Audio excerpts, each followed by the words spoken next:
Hello again, everybody. Welcome back to another episode of Focus on Photography. My name is Rusty, and I'm glad you guys are here. Today's episode is focused on the question, does gear matter? Now, before I get into this, I want to make sure that I reiterate that I'm approaching this from the perspective of a hobbyist. I'm not a professional photographer. I'm just someone who loves photography, have been doing it for quite a while. And I want to talk a little bit today about the importance of gear and does it matter? So let me start off when I say I'm tackling this age-old question. Yes, gear matters. Of course it matters. But dot dot dot.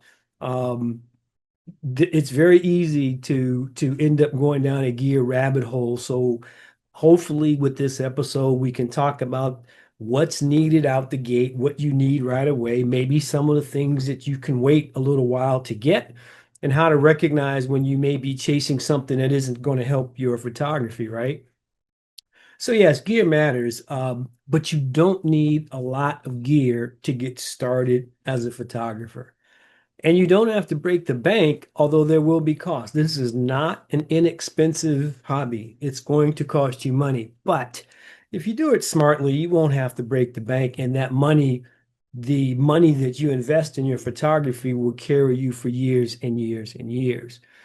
You don't have to continually swap out your gear for the next thing, uh, which a lot of people believe that, you do have to do. You really don't. Um, Point of emphasis, and I'll have a couple over the course of today's podcast, but the first point of emphasis is that the gear helps you get the shot, but your level of expertise as a photographer isn't defined by the gear.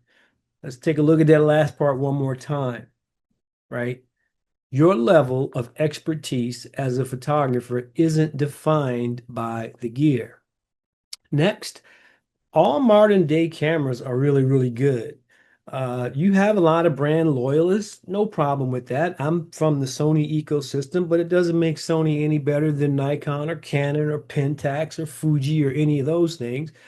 It's kind of frustrating sometimes when I see online or on YouTube, Canon people making assumptions about Sony people and vice versa. None of that matters. In 2026, all these camera manufacturers make good product, right? They all have similar features. They're just done differently. I also think you can capture most types of photography with a single camera. So let's talk about what you need to start. Okay, obviously you need a camera. And then there are two types. Well, maybe three, but I'm going to focus on two. The two I'm talking about are APS-C or full frame, and I'm assuming mirrorless. The third type that I just kind of threw out there is yes, you can get a film camera, you can get a DSLR, but for the purposes of this conversation, if someone was just starting out today, this would be my recommendation. Now, the difference between APS-C and full frame is that the APS-C has a smaller sensor. The sensor is where all of the data from a photo is captured. And a full frame sensor is about 1.5 times larger than an APS-C sensor, meaning there's more room for the data on the sensor. Also means that it can accept more light, which is the reason that most folks will tell you that a full frame camera is better in low light because the larger sensor has a wider range of which to, place the light and the other information on. It does not mean that you can't capture low light photography with an APS-C camera. Usually, crop sensor cameras cost less than full frame cameras. What else are you going to need? You're going to need memory cards. And I'm going to talk a little bit about this a little bit later, but suffices to say that they're going up. Memory cards are going up a lot in 2026.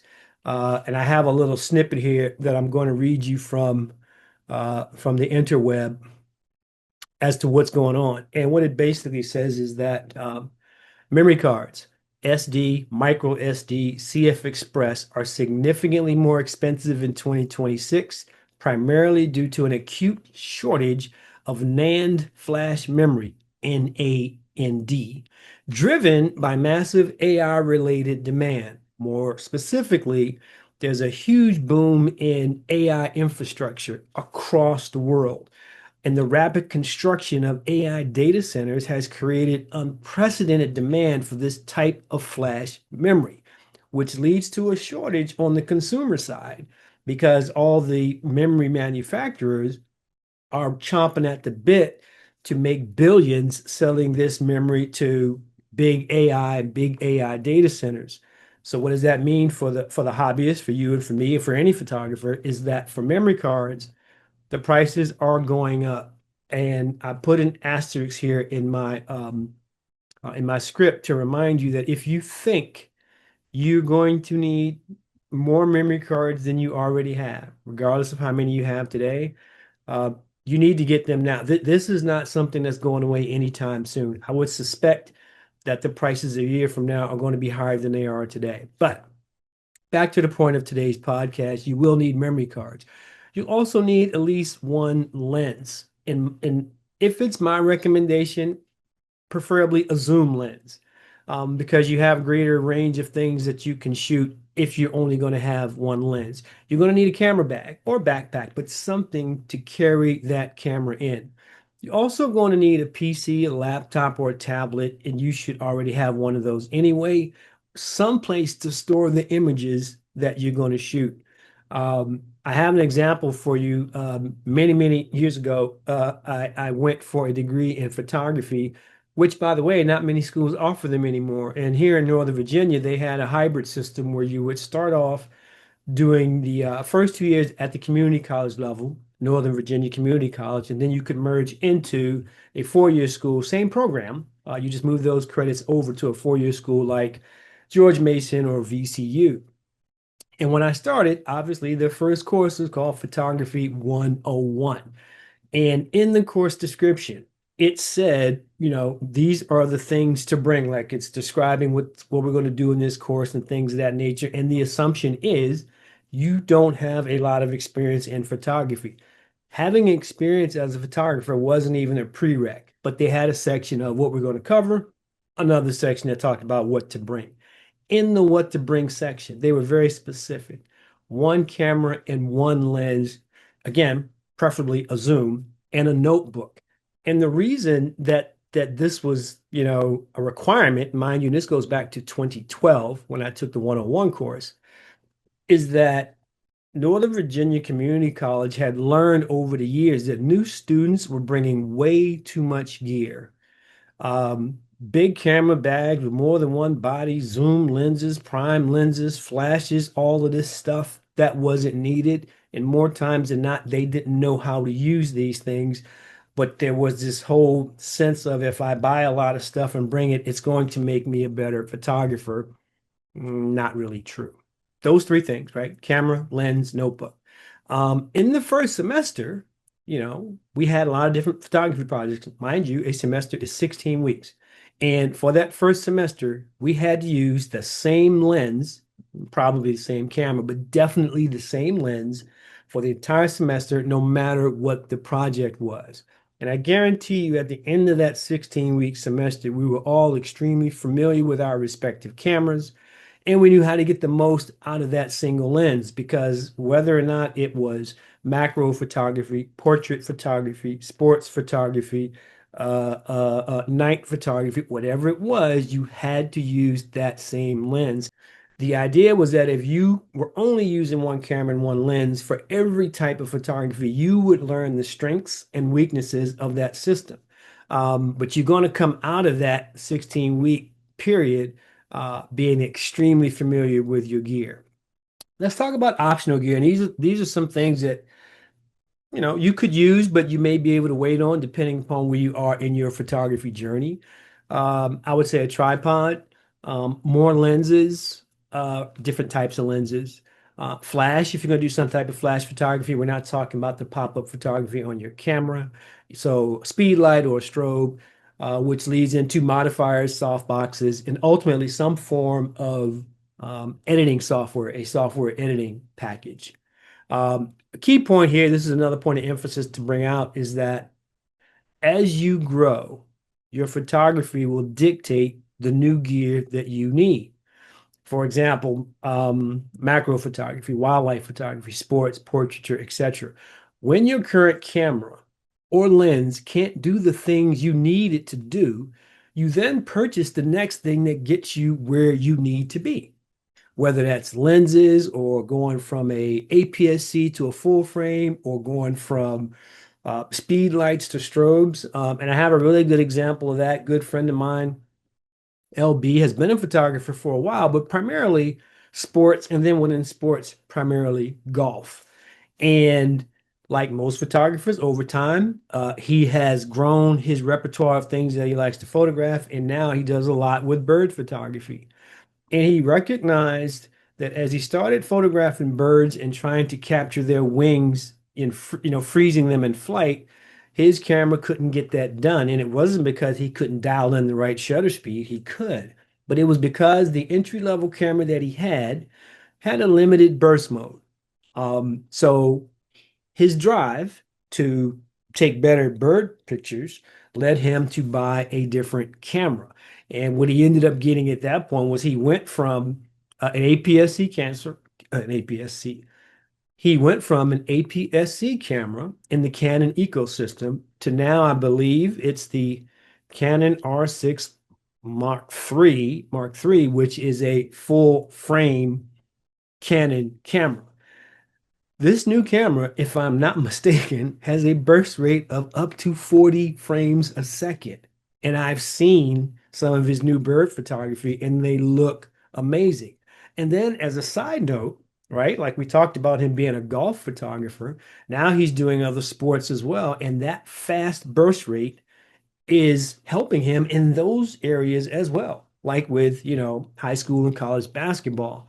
So this is another case of his photography dictating to him when he needed new gear, whether that's a lens or a camera body, he had to step that up. And I'm of the mindset that that's what we should all be doing. Let the photography dictate to us when we're going to have to grow. A couple of things to watch out for. Gear envy, keeping up with the Joneses. Don't worry about what another photographer has. Don't worry about what you don't have. I saw a quote online the other day, and I'm probably going to botch it, but at the end of the day, what the young man was saying was a lot of times we spend too much time comparing ourselves to others without knowing the journey of the other. So why would the 1 year experienced photographer compare himself to someone who's been doing it for 15 years and then all of a sudden think that jumping into a whole bunch of different gear is going to make you that person?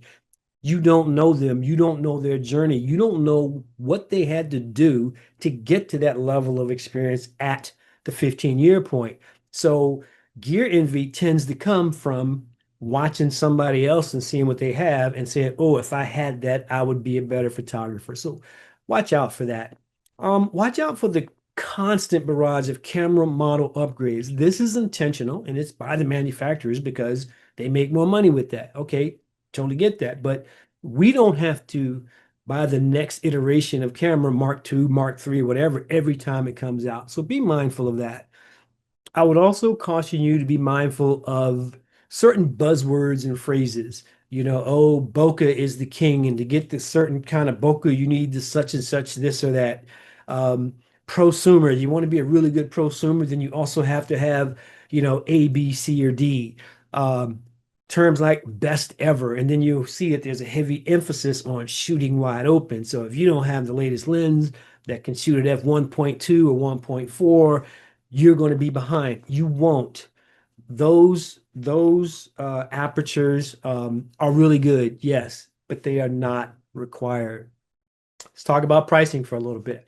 Like I indicated, I'm in the Sony ecosystem, so when someone new comes to me and they want to get started, I tend to always recommend Sony gear. So that's what I'm going to use for this example. So I'm going to start off with a Sony a6400, which in the 6000 series is not the latest and greatest, but it is the one that I recommend the most. And brand new, a Sony a6400 costs $848. It's a package deal at B&H, which also comes with the camera bag, it comes with an extra battery, and it comes with a 128 gigabyte memory card. We talked about memory cards and the importance thereof.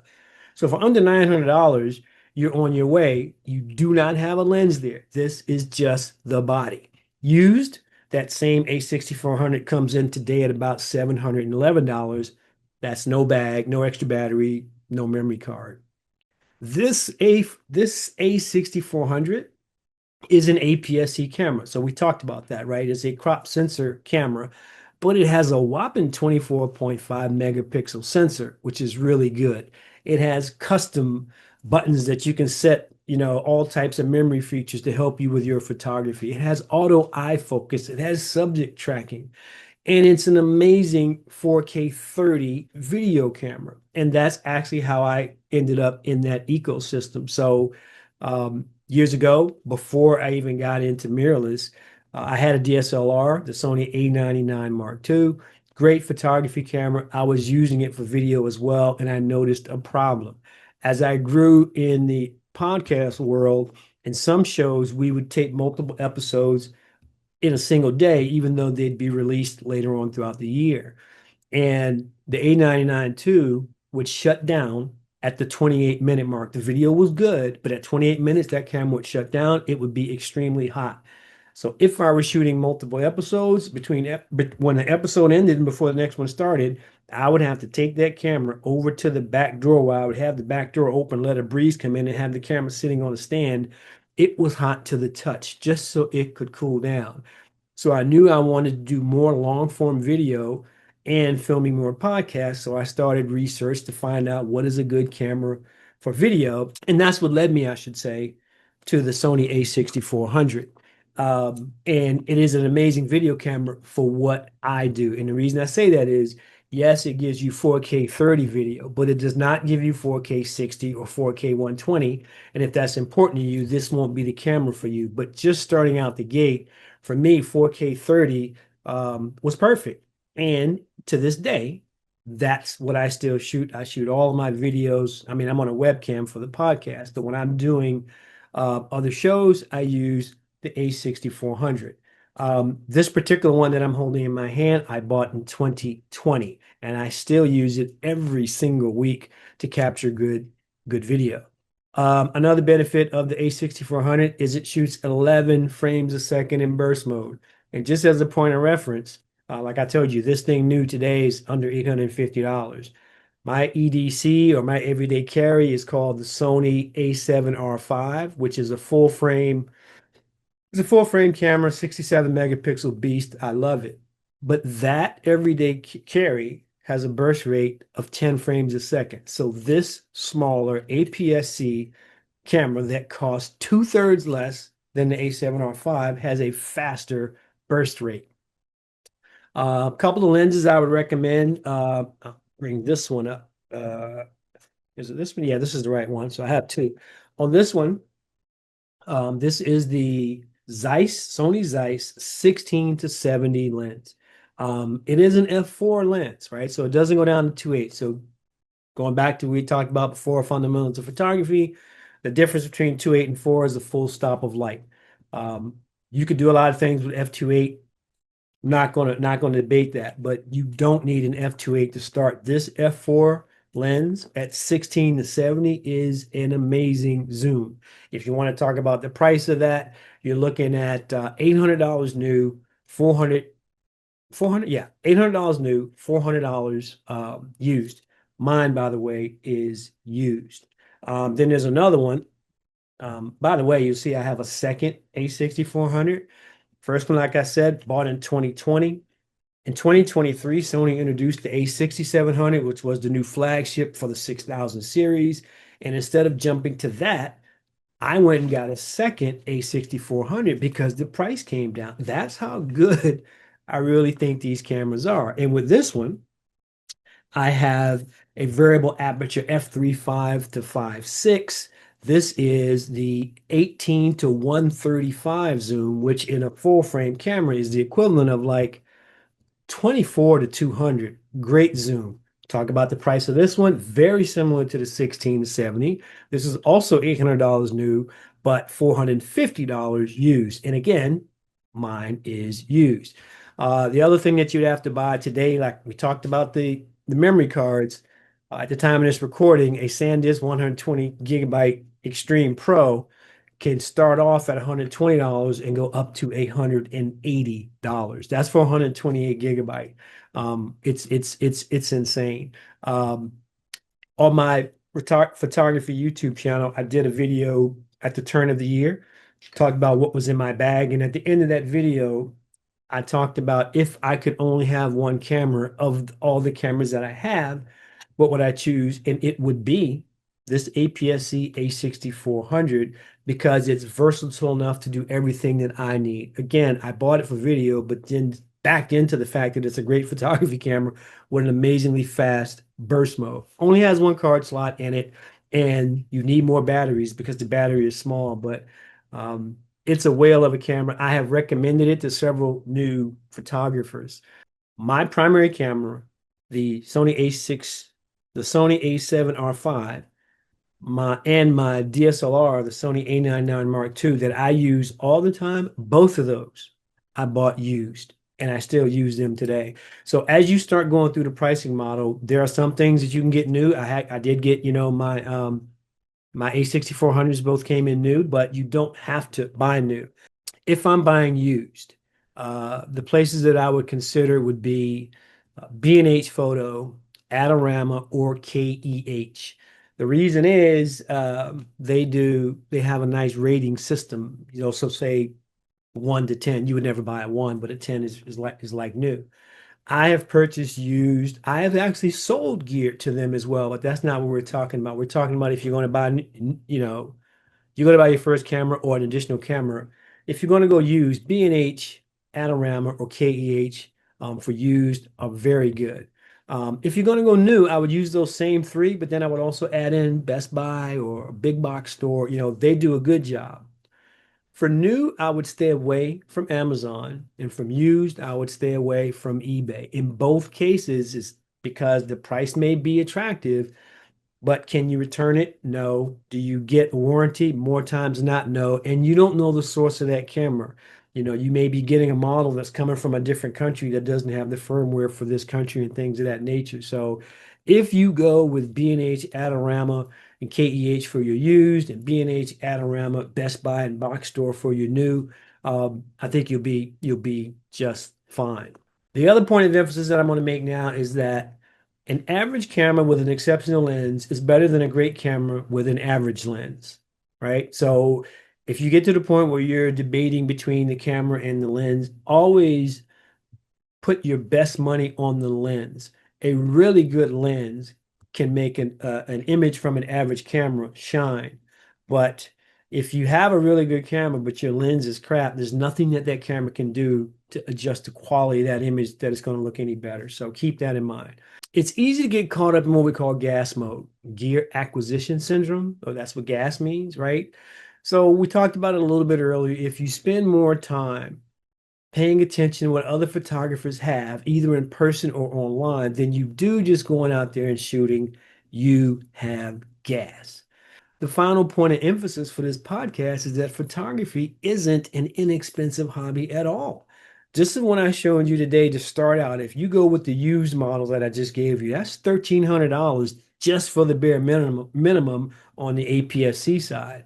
You do the same thing on a brand new full frame, you're looking at $5,700 between one body and one lens, if not more. So you really don't want to waste your money on things that you're not going to need. More importantly, things that you are not going to use. So in summary, yes, the gear matters, but we don't have to have gas. There's a big difference between knowing the difference between the gear that we must have and people that have gas, right? The gear acquisition syndrome. There's a great divide between those two extremes. Again, let the photography tell you when you need to upgrade or replace any part of your gear. Remember what I talked about earlier? I started out with one body and one lens, and for 16 weeks, that was all I could use. And I really believe that that's what helped me establish the core foundation and understanding of what photography is, because everything that you grabbed, you had to grab with that body and that lens. As hobbyists, we're supposed to enjoy our art, our community, our love of photography. If you get so wrapped up in gas and other gear related things, that you miss out on the fun of photography, then you've already lost. So let me know your thoughts on it. Yes, gear matters. And here's the thing, full disclosure, I have a lot of gear. I started in 2012. That was 14 years ago. So now I have more than one camera body because the things that I do dictated that. I wasn't doing podcasts and video shows when I first started, so I didn't need a video specific camera. I wasn't doing bird photography, so I didn't need that big lens to do that. These are all things that I'm doing now. So if you look at what I have now, remember the example that I gave you, that it just doesn't make sense to compare a 1 to 2 year photographer to a 15 or 16-year photographer. You will get what you need as your photography progresses. I guarantee you that. So if you know somebody that has gas, let me know. If you think you have gas, that's fine. Go to one of these used places that I mentioned and you can start selling stuff. I have sold lots of stuff, and you get a pretty good price for that stuff.